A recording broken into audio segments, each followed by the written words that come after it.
sublingual ketamine, especially microdosed, is possibly the most effective neuropsychiatric medication I've ever experienced in my 18 years of full-time psychiatric practice, working with severely treatment-resistant neuropsychiatric cases. I have one case, a woman who was diagnosed with posterior cortical atrophy, so the back of her brain was shrinking. She also came with a psychiatric diagnosis of bipolar 1 disorder. Even with lamotrigine, she developed seizure-like episodes. So we stopped everything that I had traditionally used and considered ketamine. And to this day, she has returned to her job. She is performing extremely well in the job that she had before she became disabled from posterior cortical atrophy. And she is able to walk unassisted without a cane. She's able to talk fluently, including giving lectures. So she's had a dramatic turnaround and is so excited about her story that she's sharing it with everybody that she can. If you've noticed, I've been wearing this t-shirt for a few episodes now. I have them available on eBay. Check out the links below to get your size. Doesn't dinner sound great as it's cooking? This dinner is from Riverbend Ranch, which always provides prime or high choice.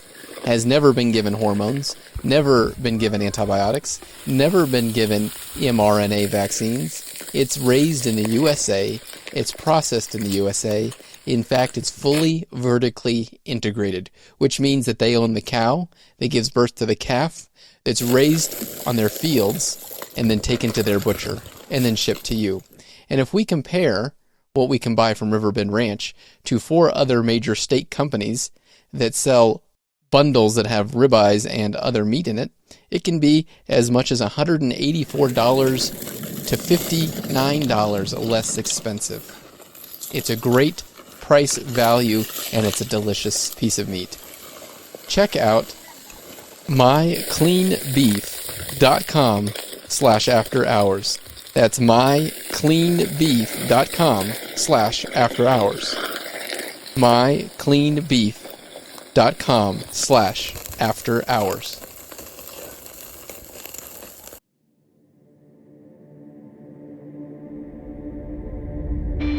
Welcome to After Hours with Dr. Sigaloff. On this podcast, you will be encouraged to question everything and to have the courage to stand for the truth.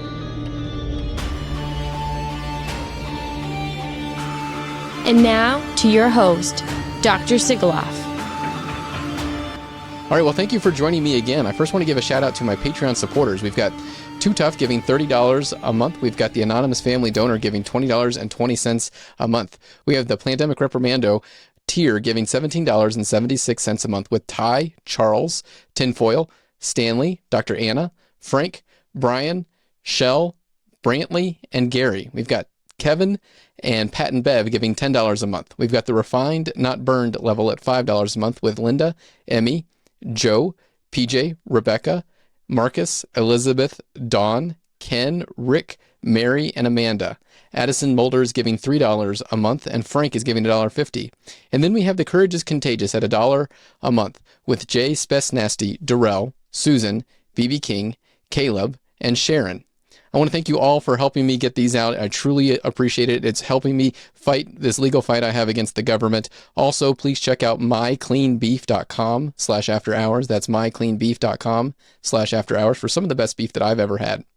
So next, I want to welcome back Dr. Mitch Liester and Dr. Rachel Wilkenson. Thank you so much for coming on and joining me again. I've had so much good reviews of the last episode that you and I, Dr. Liester, did, and about ketamine. So I want to have your colleague that you mentioned in the last episode we did, and I want to hear more about the ketamine. Well, thank you, Sam. Thanks for inviting us both on. And I have to tell you that Rachel's the brains in this group. She was the one that discovered the protocol we're using and has been doing it for years before I even learned about it. And she's kind of guided me and helped me through. So I'm really thrilled she's going to come and talk to you about her experience, which is pretty extensive with the ketamine. Kind of you, Mitch. Dr. Wilkenson. I really appreciate you've been so supportive through all. How did you first hear about using ketamine in this way? I ran into a problem. A great deal of my patients who stopped making the kind of progress that would allow them to go back into the work setting. They start focus and attention and the ability to problem solve. We call that group of brain functions executive skills. And I thought at first the best that I could do was to use a long-acting stimulant, which I did at first. And that only was effective, I want to say, for about 6 to 9 months with a lot of my severely treatment-resistant patients, on top of their other medications to control inflammation. So they had made progress with sleep and mood stability and just could not advance any further with their cognition. So I went back to the National Library of Medicine, many know it as PubMed.com, where archives of almost all the studies across the world are available for free to look through. And I searched for mechanisms to heal brain tissue. We call that neuroregeneration. And I found academic work surrounding ketamine, which I had heard of in other settings and was a little bit fearful about. I was trained traditionally by a very talented psychopharmacologist. And in the traditional world, we had considered ketamine a substance of abuse, so something that was abused on the streets. So I hadn't really dove into using ketamine until I found that literature about neuroregeneration in animals. And around the same time, one of my very talented professors, Dr. Sheldon Prescorn from the University of Kansas, came into the city to give a talk on intranasal S-ketamine or Spravato. And he was very positive about it. I was impressed. And I thought, well, I'd like to give that a try. However, at my clinic, we had so many limitations with staffing. We prioritize the underserved, and so that lends its own challenges in the clinical setting. I didn't have the kind of support needed to provide Spravato, which specifically would mean patients had to come into the clinic every dose, wait for 2 hours after the dose because it was used quite high doses. Spravato is 50% bioavailable in the intranasal form. IV is 100% available, and then sublingual is 30% available. So it's very potent, and the patients need about 2 hours to have the wear-off effect where they feel comfortable going home. And they can't drive themselves home, and they must be supervised by clinical staff for that 2-hour period. We didn't have a room that they could be supervised in. I didn't have staff to help them administer the dose. So I started looking for other options and found one paper from the Journal of Clinical Psychiatry on sublingual ketamine in treatment-resistant depression. And it was not exactly the program that I use now, but it gave enough guidance that I had a sense that it could be compounded in sublingual form. Most of the administration, almost regardless of format, including sublingual and IV, are intermittently dosed, so not daily. That's where I started, and then gradually developed the protocol that we use now based on about a year of clinical experience. And I've been prescribing sublingual ketamine for ease of use, cost savings. It's much cheaper than the other forms of ketamine. And after a prolonged period of time, I've learned that sublingual ketamine appears to be quite safe in multiple types of patients. So I have become very comfortable using it, and Mitch probably knows this too. I see mostly treatment-resistant patients. If the standard treatments for psychiatric conditions were to be effective for them, most, at least in my clinic, I work among primary care providers, would not need my help. So they are treatment-resistant to begin with. And ketamine is a medicine that I often use now. That's amazing. Let's get into the PowerPoint that you sent to me, and if we could go through all that, because I think there's a lot of really great information there as well. Okay, so this is a relatively short slide deck, but it gives you an overview. I've entitled it Sublingual Ketamine, and you'll see Dr. Liester and my name there at the bottom. I will go through several basic concepts to build on this idea of using ketamine, and then give some case reports as well. So before I start into the case report, we'll go to the disclaimers. You see my credentials there and Dr. Liester's. I'm an integrated psychiatrist embedded in a primary care and internal medicine setting. So I manage my own traditional caseload where I see patients face to face. Also, I work with the other types of doctors who are not psychiatrists with their psychiatric cases, helping them to manage without direct psychiatric support. And that's been going really well. It's a lot of fun. The doctors are receptive and learning a lot. The standard disclaimer, this is for educational purposes. And just an overview next of sublingual ketamine and our agenda for today. So we'll start with the case reports. I'll go over the specifics of the protocol with pictures of how the medication is prepared and compounded, and then discuss basic concepts of neuroregeneration and neurodegeneration.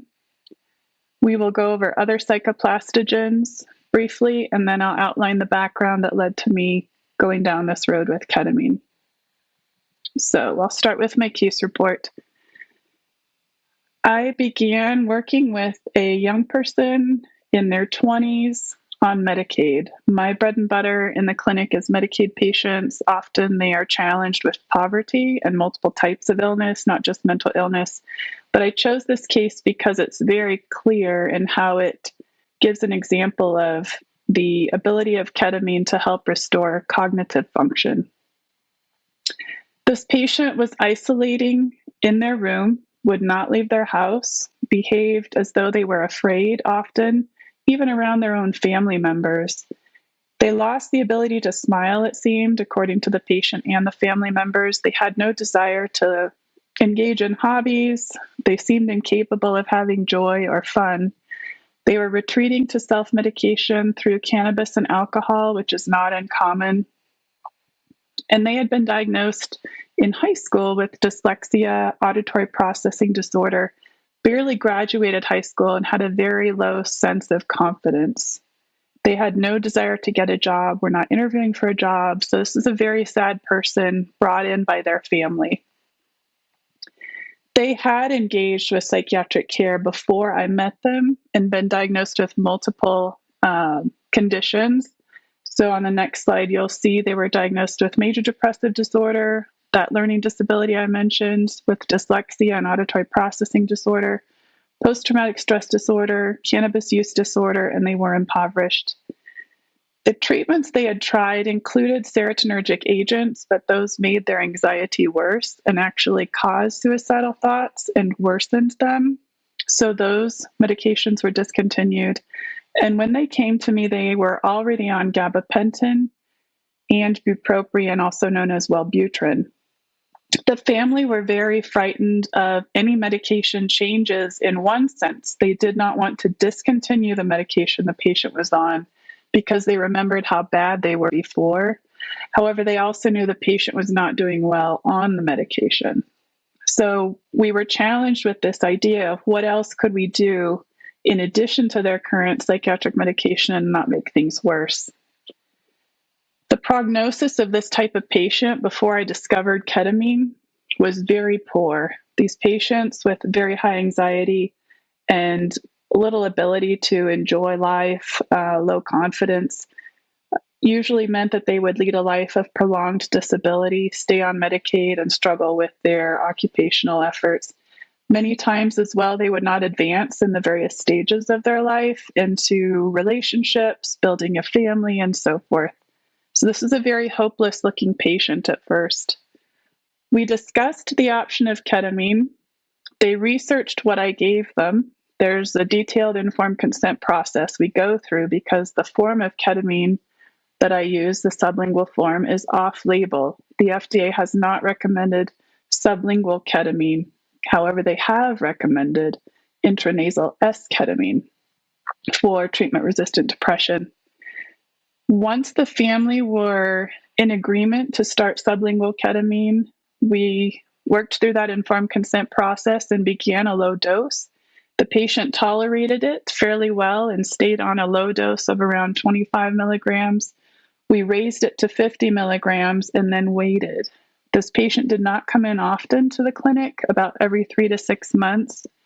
And over the course of 2 years, their presentation really turned around. So next slide, we will discuss what they looked like after 2 years.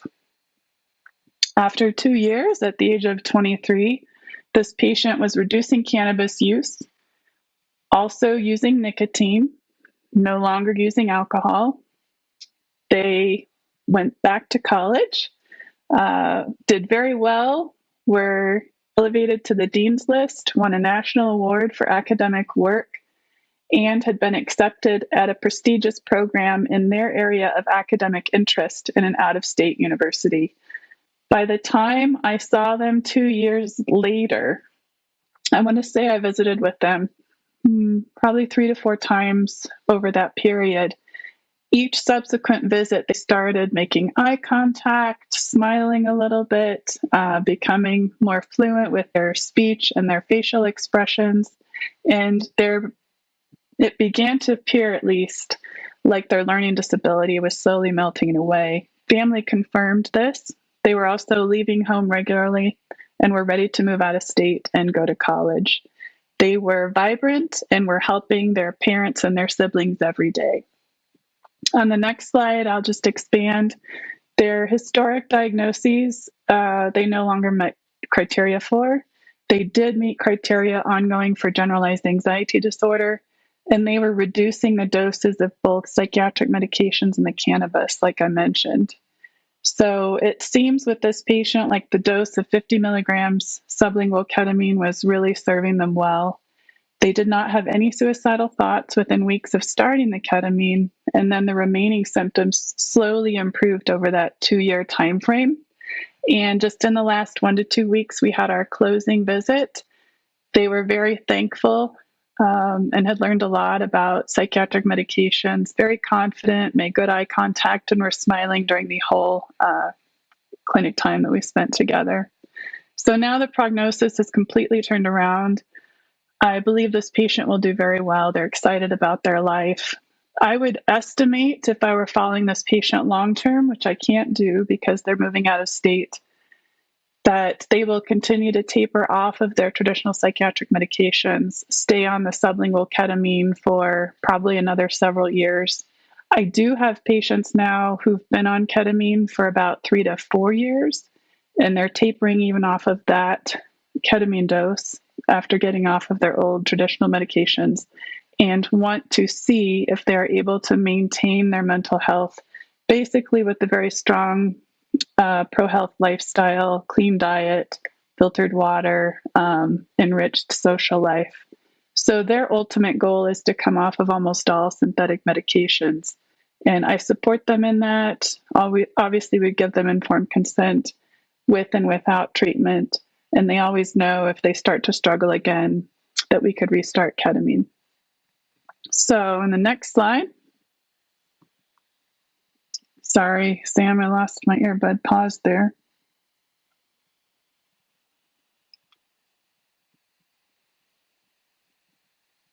Okay.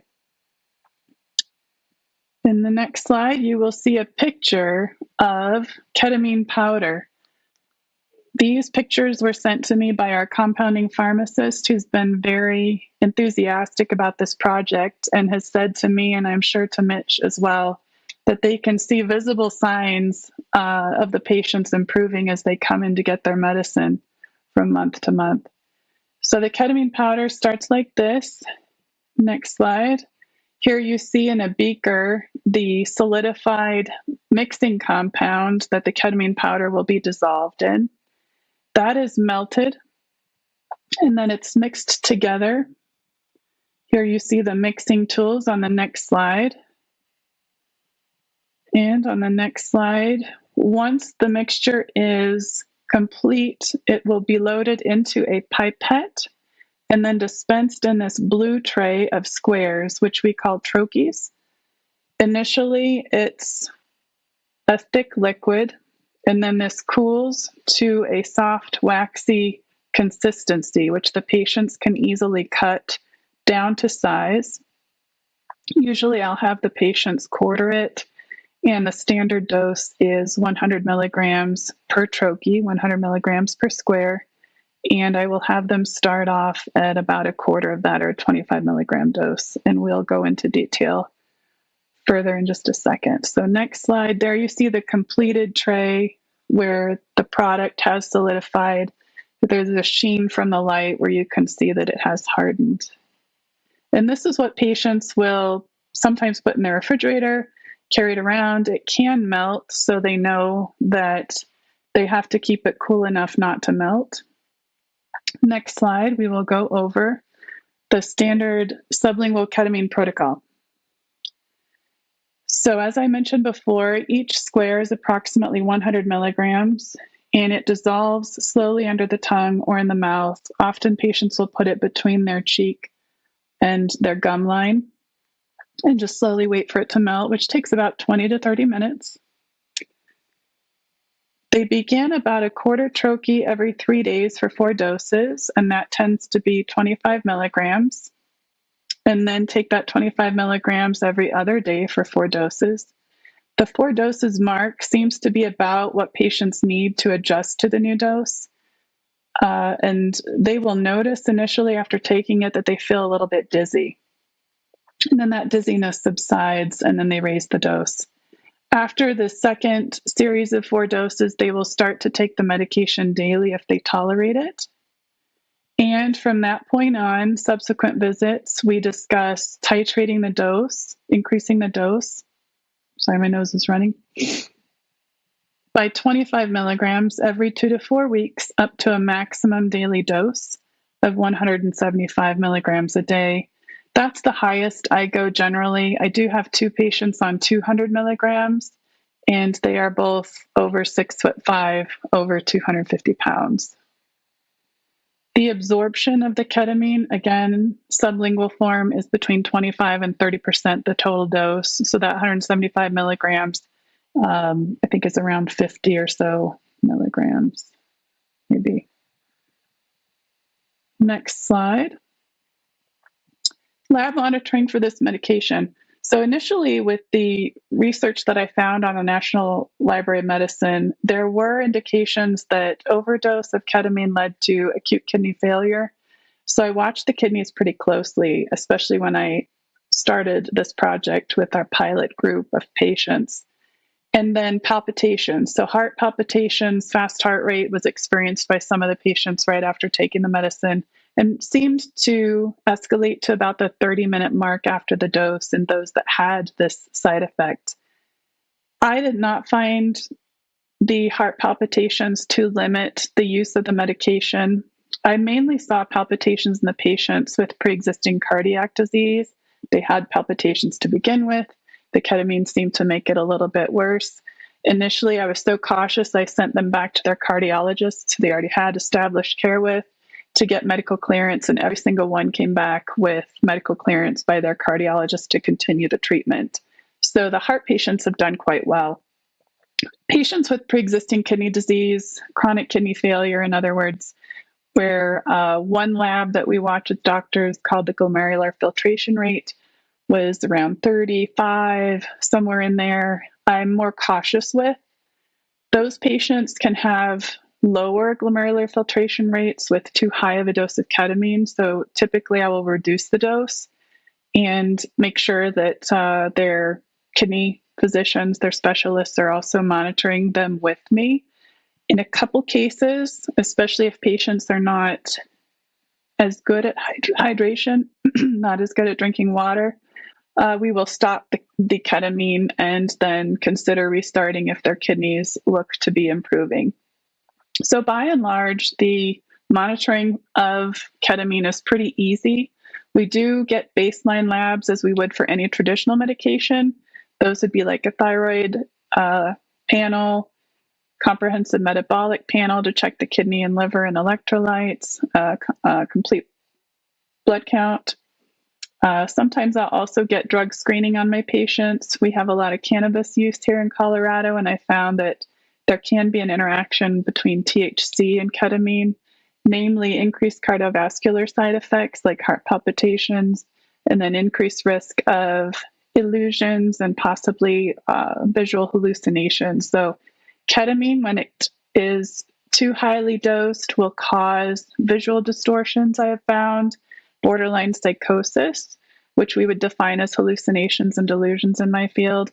I personally believe that once a patient has those early signs of psychosis, they've already had a toxic dose. So I do not like high doses of ketamine, and I had to learn that through this project. Before I started the sublingual ketamine, and I had reviewed the National Library of Medicine literature, I thought that IV ketamine was very similar in efficacy to intranasal, which was very similar in efficacy to sublingual. The difference, I thought beforehand, was in the time to improvement. I had assumed that the higher dose intravenous was faster to lead to improvement than intranasal, and then intranasal was faster than sublingual.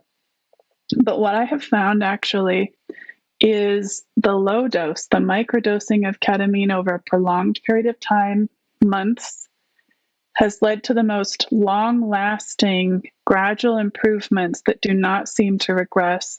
Whereas my patients that we referred out to clinics that did the IV and intranasal, like we couldn't, did not fare as well. They might have had short-term improvements in their symptoms. However, that was not long-lasting, and after their treatment protocols were finished, especially the IV treatment protocols, which were very short-term and high cost, their symptoms of depression returned. Moving on, the same slide on the ketamine protocol, I'll make a notation of pregnancy. So I do not use ketamine in pregnancy. There are no studies out indicating efficacy. I'm not inclined to believe that it's safe because it can alter blood pressure. And blood pressure in pregnancy is something that's very closely monitored, especially with the condition we know as preeclampsia, where blood flow is compromised through the placenta, and this can compromise the baby's access to healthy blood supply. We do get EKGs if necessary on patients with pre-existing cardiac disease. If patients report palpitations, I'll also get an EKG. But otherwise, most patients tolerate this dosing schedule. There is one group of patients that needs a lower dose, and for those patients, I continue the same schedule, a quarter every 3 days and then every 2 days. But I use the compounding dose per troche. Instead of 100, I'll go down to 25, so it's a fourth the standard dose. And that group of patients would be my severe autoimmune disease patients. They're just more sensitive to medication, and they do quite well. It just takes a lower dose initially, and eventually they tolerate a higher dose. The cost of ketamine is worth noting, especially sublingually, because it's very affordable, even for Medicaid patients who are impoverished, especially when they find how well it works for them. Many on fixed income are willing to pay the cash price because insurance does not cover this. It is off-label. And locally, I believe the cost started around $25 a month. And now we have a higher cost of living here in Colorado. I believe the prices have increased up to about $40 a month, especially at the higher dose end. Moving on, I want to describe several concepts about how the brain has seemed to work. Now, brief comment here. Traditional psychiatry has been built on the use of descriptions of symptoms and then grouping of those symptoms into syndromes, and then an assumption that those syndromes are a disease.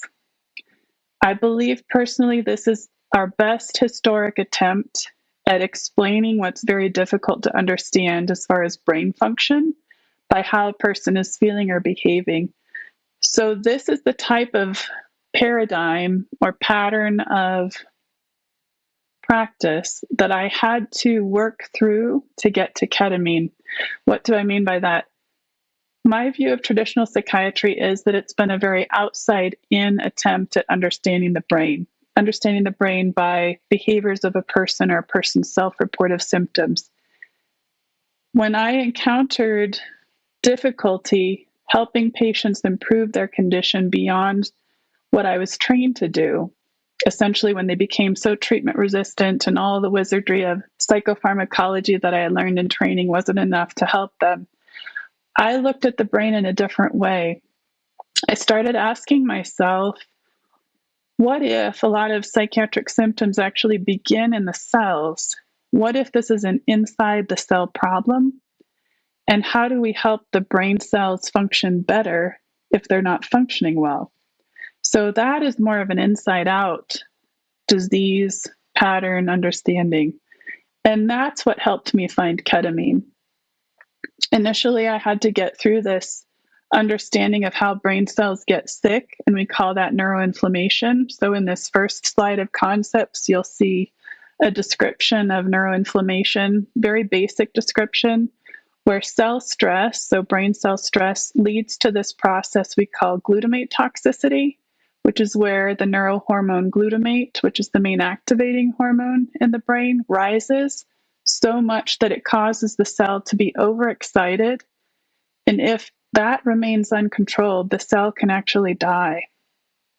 If enough cells die, and I'll go on to the next slide here, it can cause brain scarring, which can in some cases be visible on PET scans, certain types of brain scans. And then ultimately this leads to a decrease in the person's ability to function, not just psychiatrically in their emotions, but also in neurologic ways, certainly with cognition. So their memory starts to worsen, they're not able to focus, they're not able to problem solve or be useful in the work environment. So I had to understand that process before I understood how we could try to help heal cells. In a lot of treatment-resistant psychiatric conditions, I believe, especially the more severe kinds like bipolar I disorder and schizophrenia, it's been documented that repeat brain scans will show shrinkage of the brain because of cell loss and this scarring process. So we know cells are struggling and dying, and we did not necessarily know how to help them stabilize or perhaps even regenerate. Then ketamine. So I'll move on to the next slide. Ketamine is a neuroregenerative compound, it turns out. This has been shown in animal models. We call it also a psychoplastogen. When I entered medical school in the year 2000, I believe it was at Cambridge, there was a study that showed brain cells could regrow. They were in the hippocampus, but it was a very exciting time. And now, 24 years later, I feel as though we are entering a different phase of neuropsychiatric understanding. And broadly, I believe the professions will understand together and start to practice in a different way, where we expect more recovery, have more hope for patients, whereas in the past, patients might have been told the brain cannot heal. So how does the brain heal with these psychoplastogens? Psychoplastogens, including ketamine, increase a hormone called brain-derived neurotrophic factor, or BDNF. This is also referred to colloquially as miracle grow for the brain. And it helps brain cells regrow, make more connections between cells. And I have one case, and it's a very exciting case, of a woman who was diagnosed with posterior cortical atrophy. So the back of her brain was shrinking. She also came with a psychiatric diagnosis of bipolar I disorder. She did not tolerate any traditional psychiatric medication, not even one that I commonly use for neuroinflammation called lamotrigine, which reduces glutamate inside of cells and raises glutathione. We tried several different psychiatric medications. Even with lamotrigine, she developed seizure-like episodes. So we stopped everything that I had traditionally used and considered ketamine. She's a very intelligent woman, understood the process of informed consent. We started a low dose of ketamine, and she was one of my patients who did respond like an autoimmune encephalopathy patient, or an autoimmune brain disease patient where the immune system starts to attack different parts of the brain. So we used very low doses. She only tolerated 25 milligrams at first. We started this, I want to say, about 4 years ago. So she was one of my first patients on this medication. At the standard period of time that psychiatrists are trained to watch for changes, which would be around 3 months. So if you start a serotonin med, we kind of wait for changes for 3 months. She didn't notice anything, but we talked very candidly and realized together that we didn't have many other options. So we decided to continue the ketamine treatment. Around the 9th month, she started noticing that she was seeing better. Her symptoms neurologically included loss of vision. So when I first met her, she was unable to write. Her script looked like cuneiform in size 200 or something. And she could not walk well unassisted. She had very distorted visuospatial senses, and she struggled to speak fluently. She would have halting speech and have word-finding problems. So at the 9th month mark, she told me, she said, "Doc," all right. So she said, "I think I'm seeing better, doctor." We both considered this to be very strange because it's really not common to have a patient's vision improve. She had been following with a neuro-ophthalmologist and was doing testing, I want to say every 3 months, and sure enough, her vision had been improving. Her neurologist locally also noticed improving neurologic function as he was following her, and we had a conversation about her case. She and I continued the ketamine, and about 18 to 24 months into her treatment on the 25 milligrams of ketamine, she started tolerating a higher dose. We slowly increased around 40 milligrams a day. And then she said, "Doc, I've been disabled for so long. I rely on my elderly mother to help me out at the home. And I don't see this as sustainable. But I'm feeling so strong in myself. I wonder if I could try to go back to work." And this patient was highly educated, had a doctorate. I was very hesitant and worried for her because I wasn't sure she would be successful. But together we made a plan with an exit strategy if needed, and she went for it. And to this day, she has returned to her job. She is performing extremely well in the job that she had before she became disabled from posterior cortical atrophy. And she is able to walk unassisted without a cane. She's able to talk fluently, including giving lectures. And she's able to write extremely well. Her handwriting is much better than mine. It's perfect. So she's had a dramatic turnaround and is so excited about her story that she's sharing it with everybody that she can. So this is what I have seen clinically. On her MRI scans as well, her neurologist noted that there appeared to be thickening of the cortex, which I would tend to interpret as regrowth of nervous tissue. We've had 2 other neurologists look at her scans just to make sure, we weren't imagining this. And they also agree that there's something very interesting and unusual going on. And along with her clinical signs and symptoms, this needs to be investigated further and possibly written about and shared with the profession. So it's a very exciting case. I never expected to see anything like this. Of course, human studies are few and far between at this point, but I would summarize my experience with this case and over the 4 years to say that sublingual ketamine, especially microdosed, is possibly the most effective neuropsychiatric medication I've ever experienced in my 18 years of full-time psychiatric practice, working with severely treatment-resistant neuropsychiatric cases. Also on this slide, I just want to point out the picture. On the top, you'll see a neuron. We call it a control, a neuron without ketamine. On the bottom, you'll see the neuron with ketamine, and you'll see a lot more little buds forming. We call these dendrites, or little tree-like extensions or branches that reach out to other neurons. And that's how learning often occurs, is when you learn something new, you have new little dendrites, new branches that reach out and touch one another and create networks. So this is an animal model, I believe, not a human one. We aren't in the tradition of taking brain biopsies on humans and studying them. But clinically, I believe this is similar to what happened to that patient. Next slide. There are other psychoplastogens that we are starting to research. You may know that in the state of Colorado, psilocybin has been decriminalized. So I've included that in the list, although I do consider psilocybin to be fairly high risk in my patient population. It is highly serotonin based, and this can lead to an increased risk of schizophrenia and bipolar disorder, emergence of mania.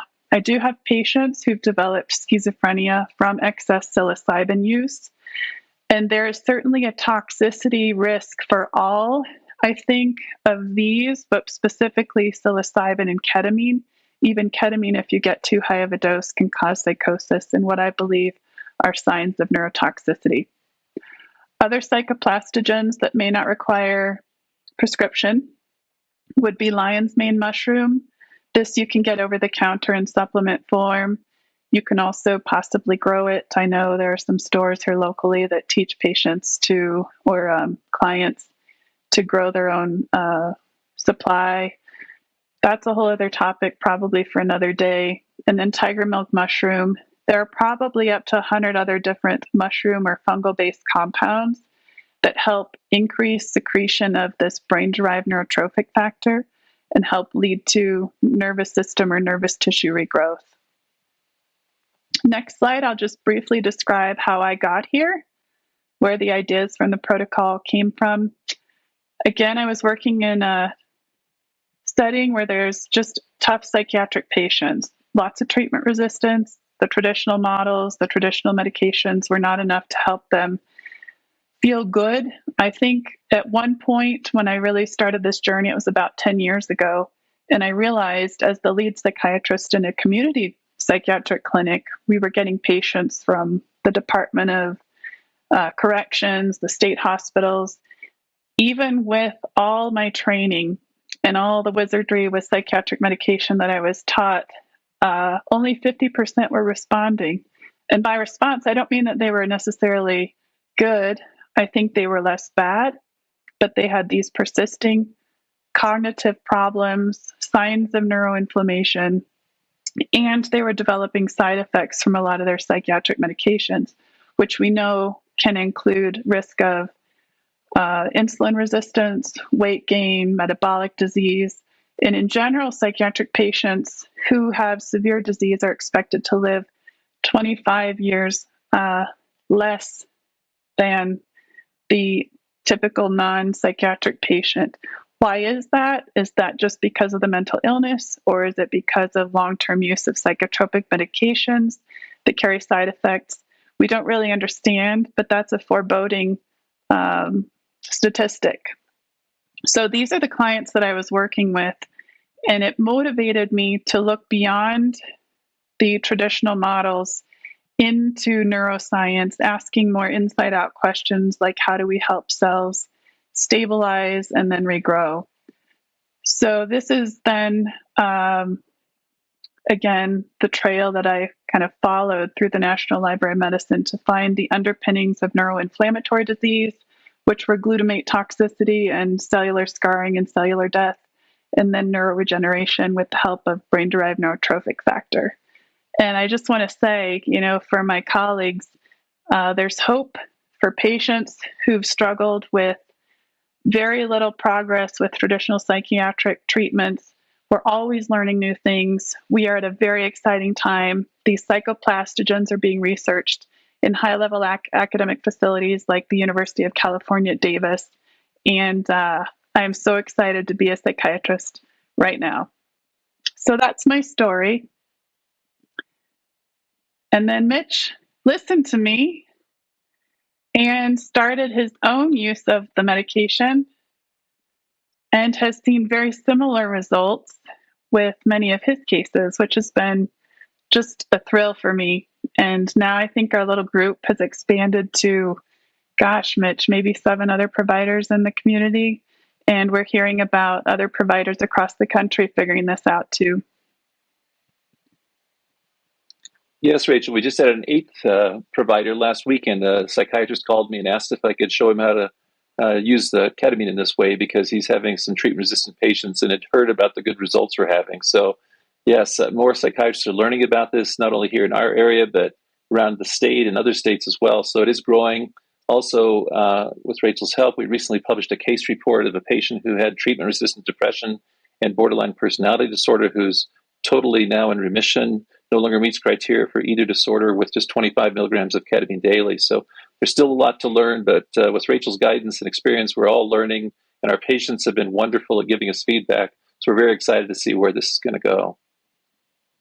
This is amazing. I mean, everything you've said is just like my jaw has just been sitting on the table here, just like, this is incredible. It truly is amazing, Sam. And yeah, I was just going to say, Rachel, Rachel's been doing this for a while. I'm much older, and I haven't been doing it for as long as she has, but it's the most exciting thing that I've experienced in my almost 40-year career in psychiatry. I've never seen results like we're getting with ketamine. So I'm eternally grateful to Rachel and to my patients for being willing to try this treatment and to give ongoing feedback because they continue to teach me about additional benefits this medicine that I wasn't even aware of. Rachel, I have a question for you. You mentioned, and Mitch mentioned this in the last episode I had him on, that it's like miracle grow for nervous tissue. Now, is that only, let's say, central nervous tissue? Is that only the brain, or could that be central nervous tissue like the spinal column? Could that be peripheral nerves? Could that be nervous tissue inside of muscles, i.e., like for paresthesias or even for, let's say, myocarditis and changes that have happened after people have gotten certain things injected into them? Well, what are your thoughts on that? I don't know for sure, but my guess would be both the central and the peripheral nervous system would show responsiveness to BDNF or similar growth factors. We have had observation of several cases with neuropathy where the neuropathy improved. Neuropathy would be defined as pain in the extremities due to breakdown of the nervous tissue. So this improved over time and was also mirrored by increased function of those nerves. So if there were any types of movement problems that we observed, at least superficially, I don't think anything like severe spinal cord injury that we've been able to follow yet, but certainly more minor cases like Mitch, I believe, had a case of neuropathy in the hand that reversed and a patient gained sensation and function. But Mitch, you might be able to clarify your observations. I would say both central and peripheral nervous system benefits. Yeah, Sam, I've had at least 8 patients now spontaneously report that their peripheral neuropathy has improved. This is typically a peripheral neuropathy in the feet, and it can involve pain, numbness, tingling. And these are patients who spontaneously reported. I wasn't asking about it. And the other person Rachel was referring to is actually my sister, who was in a motor vehicle accident 30 years ago and had damage to her left ulnar nerve, which comes from the neck down, the elbow down to the hand, and her pinky finger and ring finger were numb for 30 years. Her doctor put her on ketamine for a different reason, and suddenly she can feel these 2 fingers for the first time in 30 years. So there certainly can be improvement in peripheral nerves as well as central nervous system nerves, but to what extent is still to be discovered. I'm thinking complex regional pain syndrome. I'm thinking, peripheral neuropathy from diabetes. It seems like those could all be, could have some benefit from this. Yes, Sam. In fact, my sister has complex regional pain syndrome, which has been shown to respond to IV ketamine. So when her doctor put her on it put her on the ketamine for CRPS, she did report that her feet had been numb for years, and she regained feeling in her feet related to the CRPS. So yes, I think there are many other potential applications. We just need some bright physicians to start exploring this and finding out other potential benefits. And so I don't mean to interrupt again, but I have so many questions. Have you used this in patients that have dementia? Have you used this in patients with autism? Have you used it in patients with, obviously, depression, PTSD, dyslexia, I think you mentioned. Can you run down a list of patients off the top of your head that have improved from this medication? Yeah, Dr. Sigaloff, it's amazing. When I first started this project, I narrowed my population down to what the FDA had worked with in indicating Spravato, which is the treatment-resistant depression group. And with comfort and observation over time, I introduced it as an option for some of my most severely treatment-resistant patients with other conditions. You mentioned PTSD, autism, ADHD, dementia, patients who had essentially no hope, had exhausted almost all traditional therapies to this point. And one by one, I would say the vast majority of psychiatric diagnoses that I have worked with have responded. It does take longer than traditional therapies. I think that's because it is an intracellular and actual kind of cellular regrowth model versus a hormonal or extracellular modification model, which traditional psychiatry was built on. So it takes, between 9 months and 3 years to see dramatic clinical results. However, it seems to be long lasting. The limitations I see with ketamine at this time, after 4 years of working with the sublingual microdosing, daily microdosing form, would be more advanced cases of autism, advanced cases of dementia. I don't see the same kinds of improvements as I do with those early dementias. That patient case that I brought up with the posterior cortical atrophy, that is a form of dementia. That's like Alzheimer's of the back of the brain. We usually see it with more academically educated and successful patients. For some reason, their frontal lobes and their medial lobes seem to be a little bit resistant to the inflammatory process. Patients with diabetes who've had cognitive problems, memory problems related to diabetic disease. I think diabetes has been very closely related with dementia, and sometimes dementia is called insulin resistance of the brain. So multiple types of neuropsychiatric disease.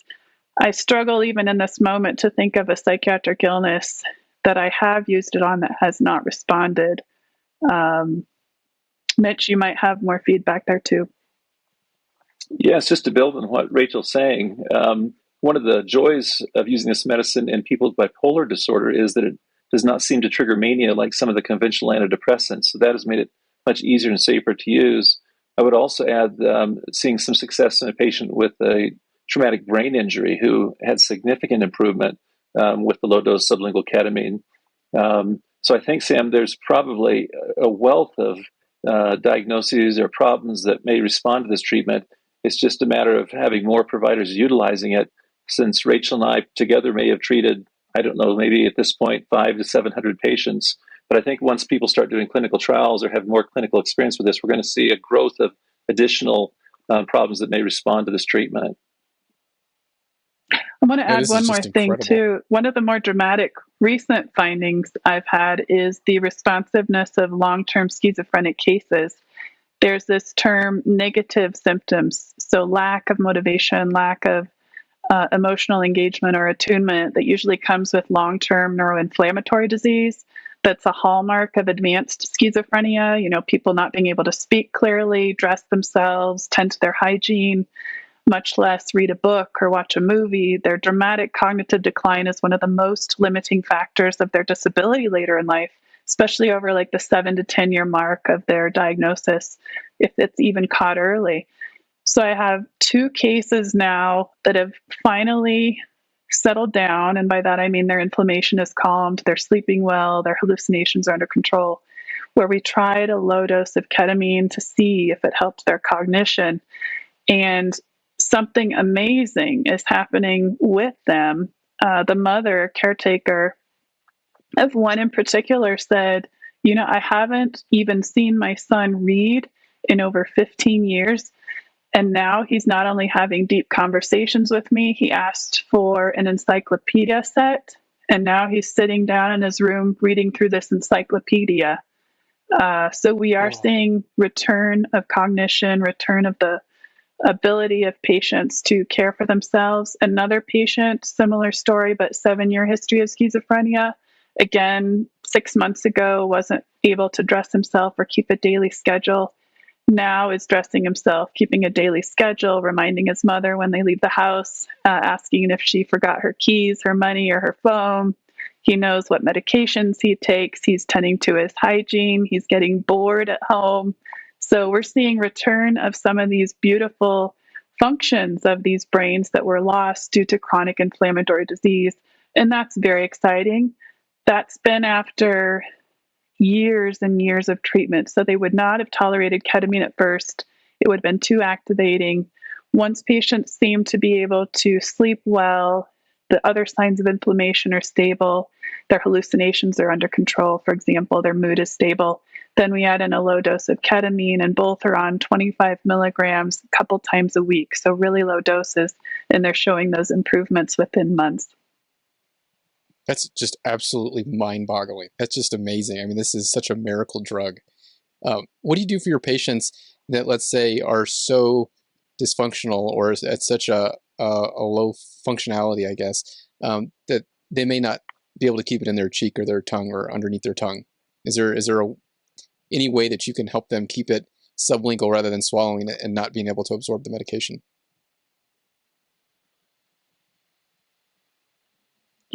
I don't think I've ever heard of such a case.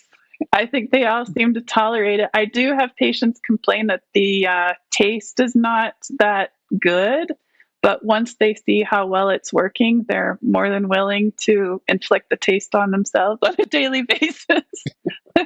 Mitch, do you have any experience of patients not tolerating the sublingual form? No, I have not had anybody stop it because of that. Also, some people mention the taste, but I've not had anybody stop the medicine because of the taste. And really, if they don't tolerate it, it's usually because the dose is just too high. We reduce the dose, and they usually find a dose that works fine for them. And some people, as Rachel mentioned earlier, are able to tolerate very low doses, and it works well. I have a couple of patients on 6 milligrams every 3 days. And there was a study out of Brazil done about 11 years ago where they gave people only 10 milligrams every 2 to 7 days and saw benefits for depression. So I think the dose response is one of the keys, Sam. And if they're not tolerating it, oftentimes it's just too high of a dose. I have a patient who, it's not that he doesn't tolerate it, it's that he does what he wants to do because he's more like a 5-year-old, I would say. And he likes it and then he swallows it. Mm-hmm. Well, and that's not necessarily a bad thing. The bioavailability is a little lower if they swallow it, maybe 20% instead of 30%, but they still get the medicines. They just may need to adjust the dose over time. So if people swallow it, it's not necessarily a lost cause. Oh, good. Because he's already noticed improvement doing it every 3 days. His caretakers already noticed a great improvement, which is just amazing. Wonderful. What things do you want to leave us with here as we wrap up towards the end? Where can people find you or find your research? Where can people support you if they're able to? And, if someone wants to reach out to you, what's a good way to get a hold of either of you? And if you don't want to give your personal email, that's perfectly fine too. Yeah, Sam, I probably won't give my email or my phone. I'm a single mom. So, Mitch, I'll let you chat about that in a minute. I would just say our work is available on ResearchGate. It's a website that archives almost all the research done, even across the world, as an open source. So if you search my name online on ResearchGate, you'll find the research we've done so far. The same is true if you search Dr. Mitch Liester's name on ResearchGate. You'll find all of our work. Mitch is much better at responding to correspondence, so I will let him share how he would prefer to be contacted. Sure, and Sam, I'm happy to have people contact me via email. That my email address is dr.liester, so it's dr.liester at proton, proton.me. So if people want to email with any questions they have or experiences they have, I'm glad to correspond with them and share any information I have. I just want to encourage everybody, if you do reach out to Dr. Liester, please don't ask for specific medical advice. He obviously cannot provide it. You're not a patient of his. But if you're asking for direction or, guidance, how can I find a provider? How can I find more research to give to my provider? If you're able to provide this particular video to your provider and see if that helps them, those are the type of questions to be asking. Thank you, Sam. Well, thank you so much, Rachel and Mitch, for coming on. I truly appreciate this. This has just been a huge blessing for so many people that y'all have been able to reach out and touch and improve their life. This is just absolutely amazing. Thank you so much. Thank you, Sam. You, Dr. Sigaloff. I've really appreciated this time, and it's a great period in history to work in neuroscience, and I think there's so much hope in the future, far more than I ever imagined. Well, Dr. Wilkenson, Dr. Liester, thank you so much. And, I pray that you continue to see results like this with patients in the future, and that more patients throughout the country will see this video and be able to get this type of treatment if needed, if it's the right fit for them. Thank you so much. Thank you. Just a reminder for everyone out there, duty uniform of the day, the full armor of God. Let's all make courage more contagious than fear.